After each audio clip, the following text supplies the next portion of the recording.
Dungeons and Dragons is incredible, but it can be rather intimidating when you're figuring out where to start. Millions of people from all around the world play it, as in Dungeons and Dragons you can do almost anything you can imagine, as long as you have a willing dungeon master. If you love fantasy, aren't afraid to occasionally make a fool of yourself, and are ready to scream at bits of plastic when they come up with the wrong number, then Dungeons and Dragons is for you. Created by Gary Gygax and Dave Arneson in the 70s, it's grown to become the biggest role-playing phenomenon the world has ever seen. In the US alone, 20 million people are estimated to have played it. Some have tried Dungeons and Dragons out for a couple of hours, whereas some campaigns have been going on for years, or even decades. But everyone starts the same way. Create your character, get yourself some dice, and then all that's left for your dungeon master to do is to take you and your pals on a whirlwind adventure, describing everything you see and playing literally everyone else in the world. If you've never played Dungeons and Dragons before but want to start, you're not alone. We travelled to the Lucca Comics and Games Festival in Italy to speak to some of the biggest names in Dungeons and Dragons about what makes it so special. And they had a few tips to share for adventurers who have never played a game of D&D in their life. So here's 11 tips for Dungeons and Dragons beginners.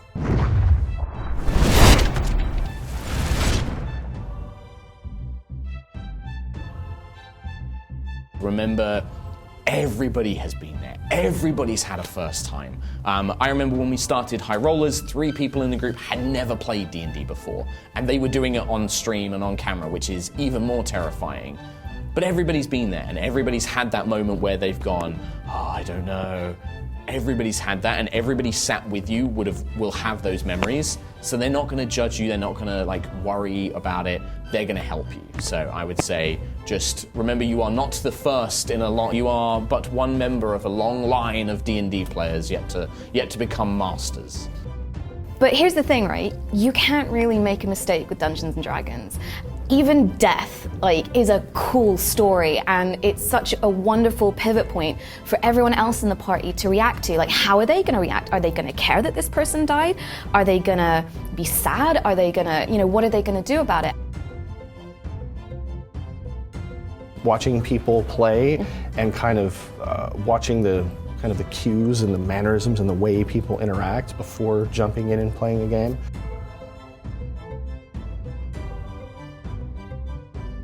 If you have a good DM, you can have a lot of leeway, and you can invent stuff that's in the room which hasn't been previously described, so a character will be standing and he's in trouble and you go well, then I just yank the rug, and if you have a good DM, they're like, oh yeah, well, they're on a rug, I guess, and now you yanked it, and maybe they need to do a saving throw to see if they, don't fall over. And there's lots of stuff, and it takes a while to get into that mentality, but again, once you kind of get over that hurdle and you try it a few times, and if it doesn't work, again, if you have a good DM, they'll never make you feel like an idiot or something. They'll always go well, there's no rug, but you do see a rope, and they're like, okay, cool, we'll use that. So anything that kind of inventing stuff to move that story, then yeah. I think the first hurdle, once you overcome asking oh, can I do this? Is this maybe in the rule book? And try to make that leap of saying, I'm just gonna do it. I'm just see what's gonna happen, and trusting your DM and trusting your fellow companions that there's no real wrong answer, and they'll pick up the pieces if it does go wrong, and you'll be fine.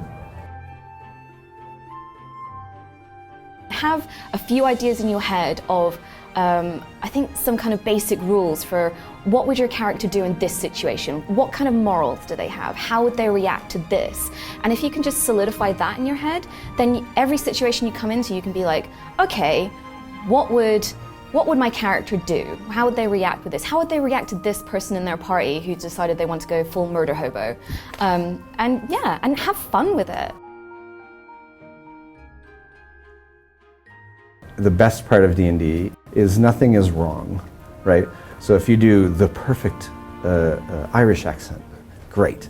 If you do a terrible Irish accent, maybe even better. It's oh, is this a high budget production or is it a low budget production? One of the things I encourage people to do is just make a small choice towards having a character voice, just to differentiate it from you, which I think really helps people get into a character. Make an arbitrary physical choice. Just something in you while sat down. Change the way you hold your body for a second and you'll find a character in that.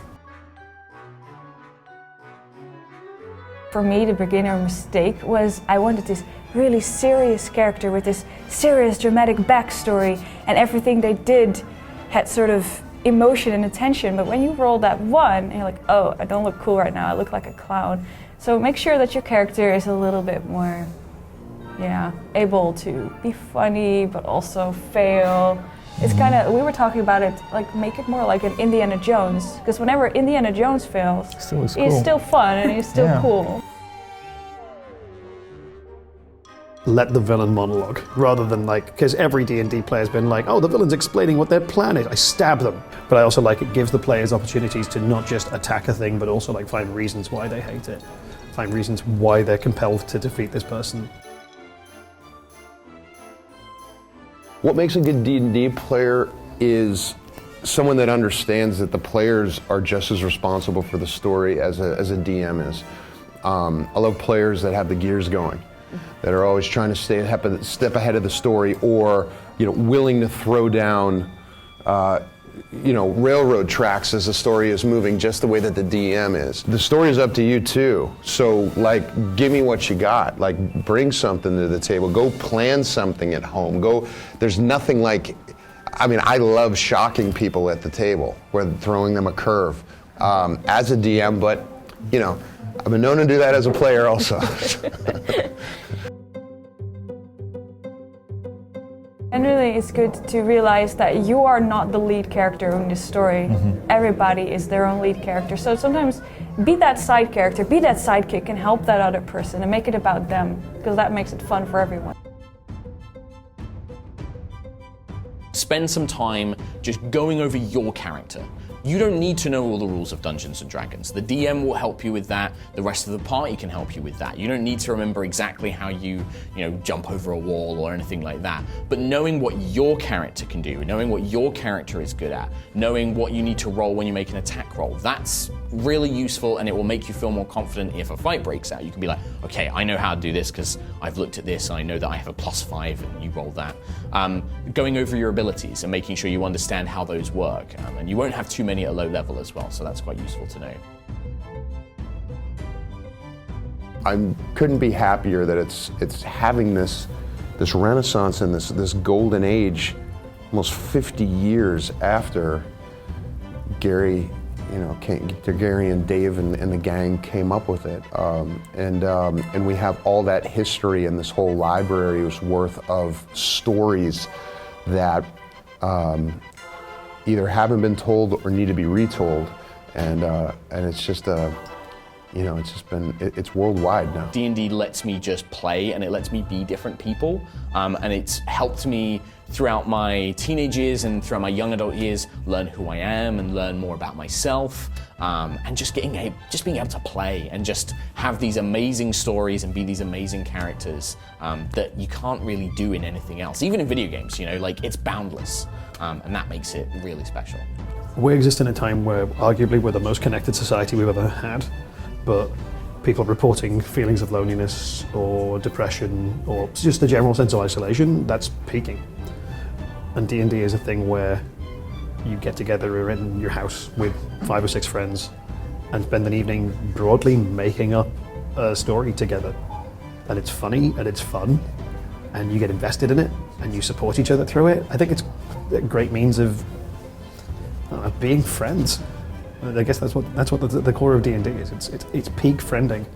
If you want to try out Dungeons & Dragons for yourself, now that you have a bundle of tips to get you going, you can't go wrong with getting your hands on the Player's Handbook and taking a gander at the Getting Started section of the official Dungeons & Dragons website. There's also comics, novels and video games, all set in the world of Dungeons & Dragons. So roll a nat 20 and hit like if you found these tips helpful, and subscribe to Eurogamer for plenty more videos about Dungeons & Dragons and maybe a few more about video games. We release a new video every single day, so there's always something to watch. We'll see you next time, and may the dice be ever in your favour.